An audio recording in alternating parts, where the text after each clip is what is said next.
business, teaching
advantageevans.com.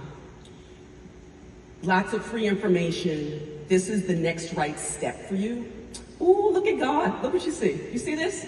God's as far away as possible. But there is reward and risk if it's calculated, if it's principled. It's not about the absence of risk, but it's about knowing your risk tolerance, knowing how to diversify, and also just being present enough to understand and reassess constantly what's going on in the regulatory space, what's going on in the world, because those things have dramatic consequences, and you're not going to catch up not only in the wealth gap, but the opportunity gap if we don't pay attention to what the future of money and wealth and opportunity are, where risk meets reward. I want to show this, and I'm going to move over a bit to make sure that everybody can see. I wanted to pull the numbers. It's really hard to turn in slides on time when you're constantly watching the price of Bitcoin. It's a 24/7, 365 market, all right? It's the market that never sleeps. But what I wanted to show you is where the trends are and what people talk about when they talk about volatility.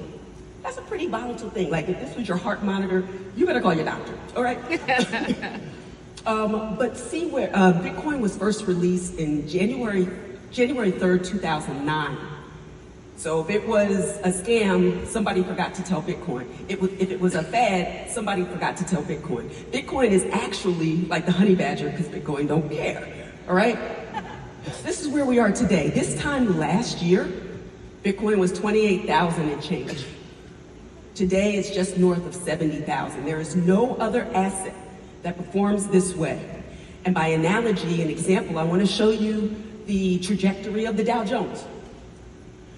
If you take a look back, the wider lens view, you see the forward momentum. Up and to the right is a good day, by any stretch of the imagination. But point to any specific metric, and it might be a terrible day. This morning, I believe it was the Dow that pulled back, dropped to 200 points, right? It happens all the time, but when you're looking over the arc, up and to the right, is a good day.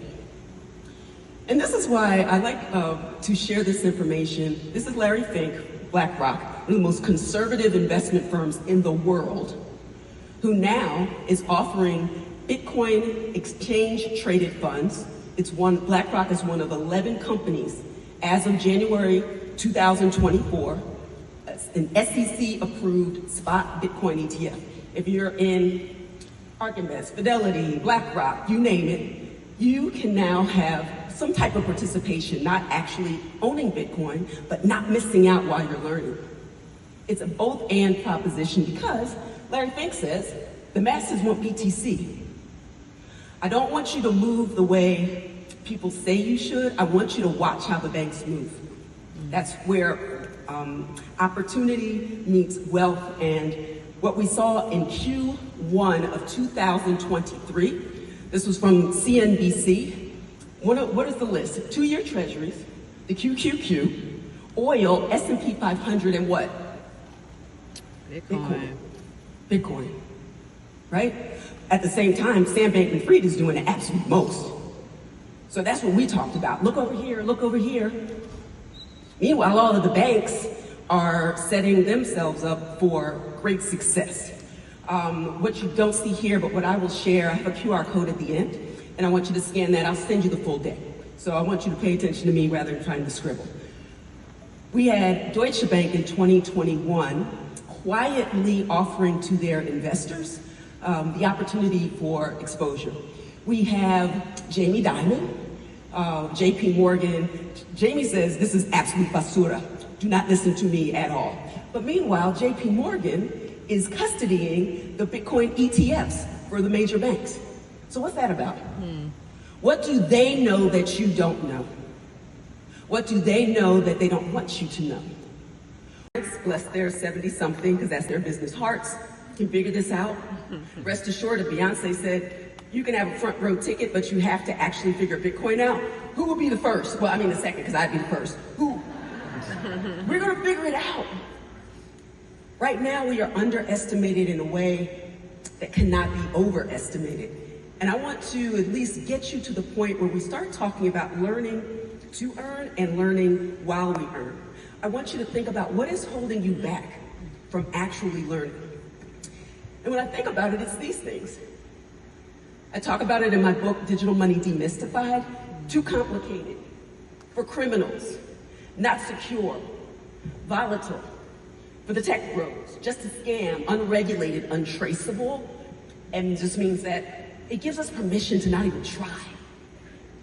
Meanwhile, banks moving, regulation moving, the world is moving. The world will change more financially and otherwise in the next 2 years than it has in the last 20. I guarantee it, I promise you.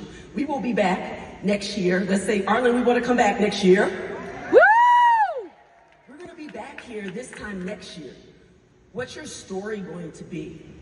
Can we at least start to appreciate the impact and the power of being your own bank and what that means? It can be frightening because we've been indoctrinated not to trust ourselves.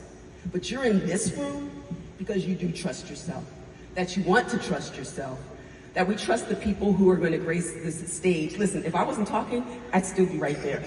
I would have come, paid whatever I had to pay to be in the front seat to get some of this wisdom and talking about talk about like a bounce framework, believing in the basics.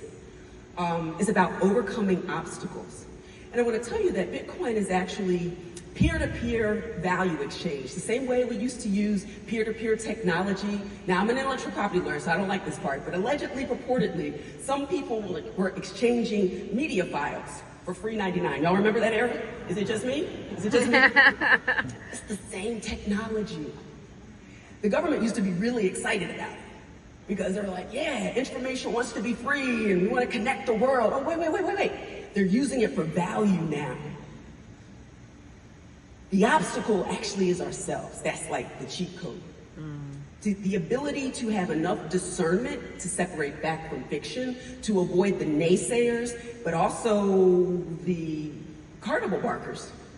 All crypto all the time, no crypto any of the time. Like there's something in the middle where we got to figure this out, and it's about removing the obstacles, and you need to identify if that obstacle is you. Speaking of you, uncovering opportunities. That's the next layer of this. Once you start to learn, it's actually really fun, it's empowering, and you don't have to know all the things at this moment. I do not know how my supercomputer of a car actually works, real talk. But I figure out what I need when I need it, and I know that it gets me from point A to point B. And when I need to know more, where to put the windshield wiper or something or other, and who knows? Usually I pay someone, but I go along with me with this analogy.